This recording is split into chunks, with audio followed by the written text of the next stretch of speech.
мына бақыттың да бәрі жинаған. Бәрін білесіңдер, оны өтірік істемеңдер. Өлім факт болғанда өзі істеп отыр оның барлығы, мына Қаржаубайдың өзі. Мылтық атып, пышақ шығарып отырған кім ол? Пышақ шығарған кім? Қаржаубай. Ұрған кім? Баласы марқұм. Олар ұрмаса, олар шығармаса, Қаржау сөйерді. Ана бала дарқан таяқ жегеннен кейін апарып таста үйіне. Ондай болмайтын еді, шақырмайтын еді ешкім. Ана дарқан жүре алмайтын болғаннан кейін байық сол жетім бала. Екі аяғын мәшіне басып кеткен.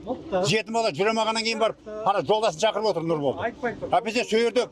Үйіне апарып таста, балам ол таяқ жеп қапты мен баламдан. Енді апарып тастайын үйге деп апарып таста. Бұнда ештеңе де болмайды. Шағымданамыз әрине, біз аяғына дейін барамыз. Балаларымыздың тағдыры үшін біз үйде отырмаймыз.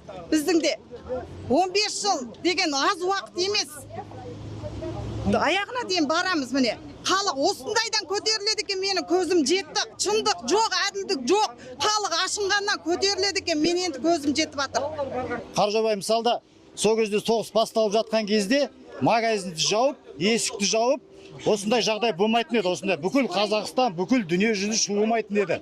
Мысалда менің балам саунадан шығып, сол жерге жай бір су алайын деп, сыр алайын деп келген бала. Ал ана жаңағы дайындап отырған інісін шақырған, бала Шерзат марқұмның достарын шақырған, солардың бәрі менің балам сияқты недәмесі неге тартылу керек еді. Неге тартылмаған? Нәзерді төкі жәбірленушілердің ғана, жаңағы сотталушылардың ғана жаңағы жағдайын істегенде сотталушыларға сұрақ қойылған, а былай ешқандай жаңа жәбірленуші жағына ешқандай сұрақ қойылмаған.